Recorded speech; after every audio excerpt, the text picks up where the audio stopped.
Nagaan keenya hunda dursaa jirtu akkam bakka isin jirtanitti ammallee nageenyi isiniif haa baay'atu. Seenessuu keenya yeroo darbee keessatti tolaaf danuun bakka bijigaan guyyaa waan mallattoo kaa'e sana harkaniin dhokatanii dhaqanii osoo qotaa jiranii waan isaan quunnamaa ture balaqqeessa keessa waan ta'aa ture hunda dhageenyeerra. Kana malee dhumarratti bakka qotan sanaati albuuda kan fakkaatu waan ulfaatu waan dhodhommoqu argatanii koongiraajuleeshin jedhanii walitti marmanii iyyummaatti nagaa otoo dhaamaa jiranii namni kan biraan isaanitti xiyyeeffatee meeshaa kana isaan harkaa fudhachuu boodarras namni isaan harkaa fudhate kun abdii ta'uusaa dhageenyeerra. Waa'ee amala abdii irratti waan adda addaa ka'aa ture. Kutaan itti aanu maal ta'e na laataa? Abdiin kun eenyu?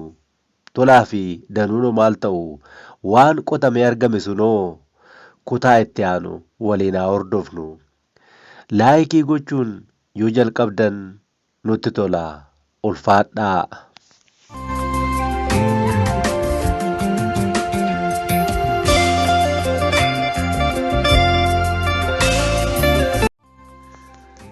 Kan abdii waliin halkaniin deeme birruu jedhama. Abdiin tolaafaatti dhiyaachuuf akka isaaf tolutti birruu michuu godhate. Birruunis kiraa manaa na gargaara jedhee mamii tokko malee abdii simate. Birruun maatiin isaa Oromoo yoo ta'an illee afaan Oromoo dubbachuu hin danda'u. Maqaan isaa inni sirriin Birbirsaadha. Birruutti beekama garuu. Gosa barumsa sarveeyingiitiin dippiloomaa qaba. Gargaara maandisootaa ta'ee hojjeta. Tolaafaatti dhiyaata. Isaanis dhiiga keenya jedhanii ija jaalalaan isa ilaalu. Erga inni abdiitti michoome garuu akka duriitti ofitti hin qabani. Sanas ta'e kana garuu sa'aatii hojii booda ammallee isaan waliin dabarsa. Birruun yeroo baay'ee mana isaa gadhiisee tolaafaa bira bula. Abdiin hoggas qofaa bula. Gaafa tokko tokko birruun akka tolaafaa bira deemu abdiin ni barbaada, ni kadhata. Kanaafis birruun ni afeera. Gochaan isaa kun birruuf hibboo hiika dhabe ta'ee jira. Abdiin har'as akkuma hojiidhaa galaniin birruu kunuunsuu eegale. Firatu qarshii naaf erge jedhee irbaata afeere. Qarshii magariisa kana hidhaa 4 jaakkeettii keessaa baasee itti agarsiise. Hojiidhaaf natti kenname jedhe. Birruunis hojii maalii jedhee gaafate. Anaafi siin hojii humnaa kan hojjechiisu rakkina. Yoo laphee qabaatte rakkina keessaa sa'aatiin itti baatu amma. Eeyyee amma sa'aatiin itti baanu. Gaaffii gaafatameef deebii osoo hin kennin haasa'uusaa itti fufe. Bakki guyyaa bijigaan mallattoo kaa'e suni bakka xaaliyaaniin warqee waalteedha. Dhaqnee haa qonnu. Yaallee yoo dhabne deebinee dhufna ittiin jedhee. Qarshii inni baate jecha isaa ammaa kana waliin akkamitti akka wal simachuu danda'u birruudhaaf hin galle. Garuu birruun ni callise. Birruun isa ijoollee safara isaa waliin gochaa turan ni yaadate. Beeleer riqicha naannoo embaasii Ingilizii qabbannaa jedhamee beekamutti baay'ee sodaatama ture. Mana barumsaatti shamarran isa firoonfatanii isa waliin ta'anii dhiira kabiraa sodaachisu turanii. Birruun hoggaa sanayyuu hanna hin jaallatu ture.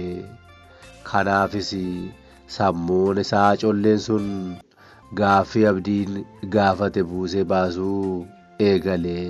Xumura irrattis kan amma abdiin jedhu kun hanna kan nama dhuunfaa miti. Cubbuu hin qabu natti fakkaata.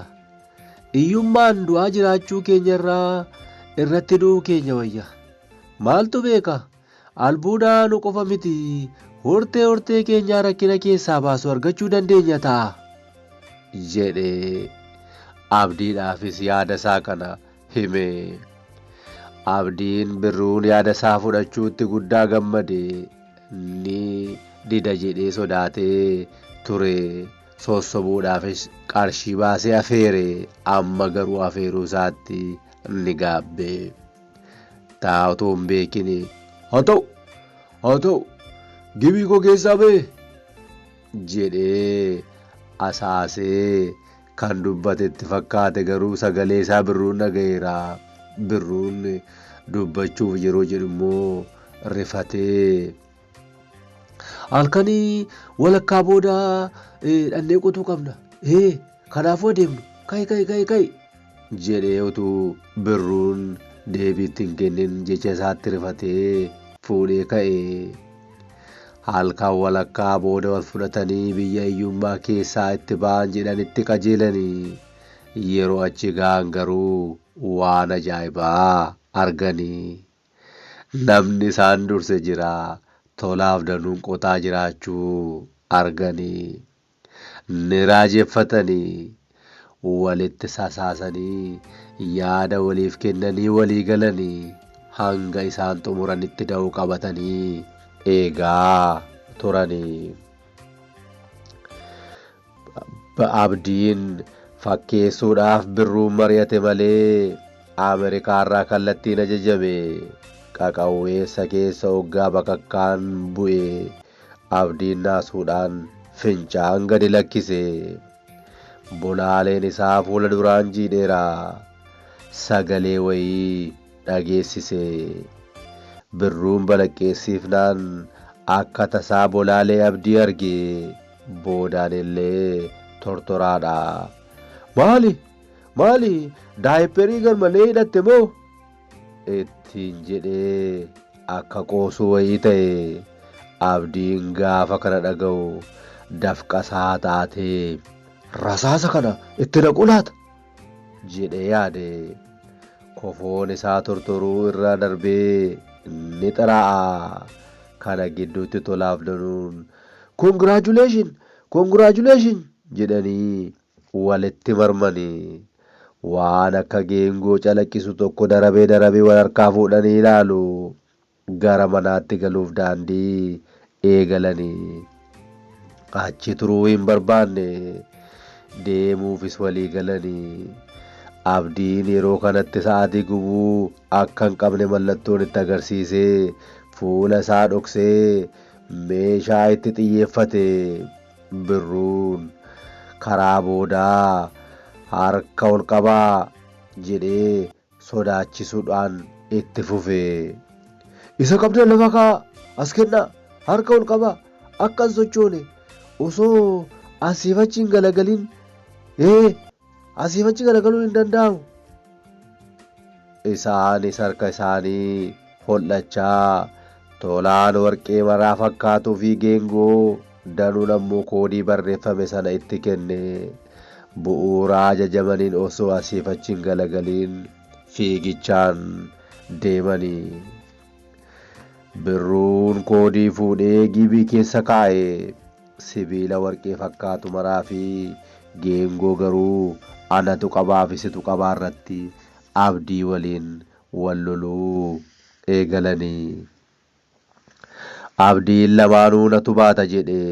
Birruun immoo isumaayyuu ishee maramaa baachuu dandeessa. Isa geengoo baay'ee ulfaatu sitti hin kennu jedhe.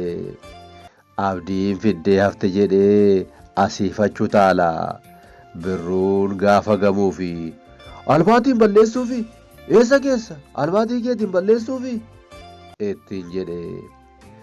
Abdiin yeroo sana akka utaaluu wayii ta'ee wallaansoo wal qabuuf qophaa'anii.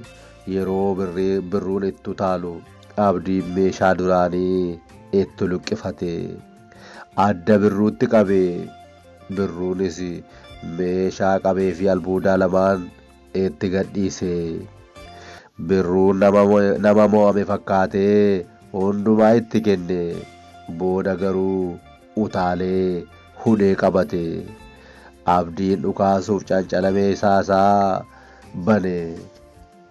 Haa ta'u malee battaluma cancala meeshaa abdii banamuu sanatti cancalli meeshaa hedduu garanaa fi garasiin banamuu fi soqonsita sochoota jedhamuun tokko ta'e. Sagaleen sochoota harka ol qabi mixxiqxa gadi lakkisi meeshaa lafa kaa'i jedhu kallattii hundaan irraa ta'uu hubatanii. Abdiin meeshaa fi albuudaa qabee jiru gadi lakkisee harka ol qabee. Birruun garuu ani waa tokkoyyuu hin fuune homaa hin fuune kunoo ilaalaa jechaa harka isaa tokko ol qabaa gara teellaatti erga deemaa turee booda dhagaa guddaa tokko da'oo godhatee fiigichaan keessaa fuudhe. Bara hedduudhaaf poolisoota waliin wal ari'aa guddate. Kunis isa gargaaruu dhabne ni miliqe. Poolisoonni abdii fi mi'a qaban fuudhanii gara caayaa poolisii Finfinneetti qajeelan. Booda albuudis ta'e dhimmi daandii baaburaa aangoo poolisii federaalaati jedhamee waajjira giddu galeessa qorannoo yakkaa federaalaa hoteela Semengoodaatti argamutti geeffamanii. Achitti geeffame abdiin birruun mana ga'ee wayyaa isaa jijjiirratee jaakkeettii uffatee ture fannisee manaa ba'e.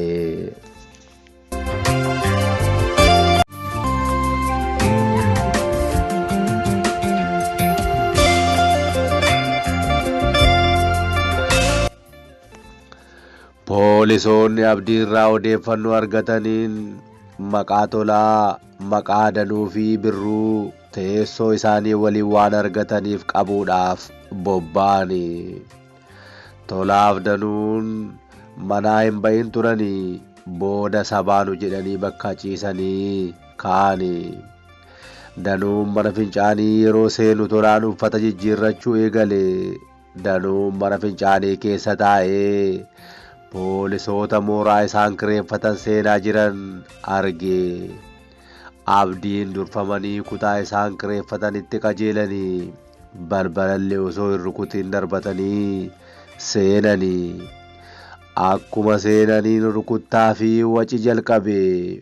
Seera eegaa ajaja mana murtii malee mana koo seenuu hin dandeessani. Isinii heera mootummaa cabsaa jirtu. Ani yakkamaa miti. Yakkamaan isaa eeyyama seeraa malee mooraa namaa seenuudha. Isa reebichatti amanuudha. Sagaleen tolaa ni dhaga'ama. Poolisoonni darbanii callisi jechuun rukutuu irra darbanii birruun eessa jira? Danuun eessa jira? Danuun eessa jira? jedhanii gaafatu. Jaarsi abbaan manaa tolaafaatti mana kireessan dhimmichi isaan ajaa'ibe. Mooraa isaanii mooraa balbala guddaan cufamee jiru mana murteerraa osoo eeyyaman baasin yoo xiqqaate ammallee akka isaan beekan osoo hin taasisin kan raawwatamaa jiru seerri jiraayii isaan jechisiise. Kana adda baafachuu fi miira keessa galanii akka aaruu wayii ta'anii poolisii naannoo manaa irratti balbala akka eeguuf dirqamni itti kenname balbalarraa mooraa isaaniirraa dhaabbachaa jiru sana harkaan ofitti waamanii. Poolisichis bitaaf mirga ilaalaa gara isaaniitti dhufe. Danuun poolisichi balbala gad lakkisee gara jaarsa abbaa manaatti deemuu dhugaa hin seene. Akkuma poolisichi mana fincaanii bira tareen kottee isaa osoo hin dhageessisiin gara balbalaa moorichaatti qajeele. Jaarsi mana kireessanii fi gara danuutti galagalanii waan jiranii fi danuu argaa jiru. Poolisichi garuu dugda itti gateera. Gochaan danuu jaarsicha baay'ee ajaa'ibe. Ishuu qaxalee ilma jedhanii. Poolisichi nama isaanitti haasa'aa jiran ilaaluuf gara boodaatti yeroo galagalu balballi mooraa manaa itti deebi'aa jiraachuu hubate. Eenyudha? Maal inni? Nama beektu jira moo? Qaxaleen kamii? Jedhee gara boodaatti fiiguuf hoggaa aggaamu jaarsichi lakki sariidha homtuun jiru jedhanii. Poolisichi isa ofirra galagalee isa sila deemuuf jedhe ofirra garagalee gara jaarsichaatti deebi'e garaa isaatti. Amalli warri sooressaa tokko ta'uu, saree kan jaallatanii fi baasii guddaa kan itti baasanii kunuunsan ta'uu, qarshii sareetti baasan kanaan hiyyeessa gargaaruu utuu qabanii hojii hin taane kan hojjetan waan ta'eef gochaan isaanii kun qabxiisi olii isaan galchu keessaa isa guddaa tokko ta'uu yaada isaan osoo kaasee buusaa jiruu jaarsa bira ga'e. Eeyyamaa! Mana murtii natti agarsiisuu dandeessaa? Gaaffii jaarsaan dhiyaate kanatu yaada keessaa isa dammaqse.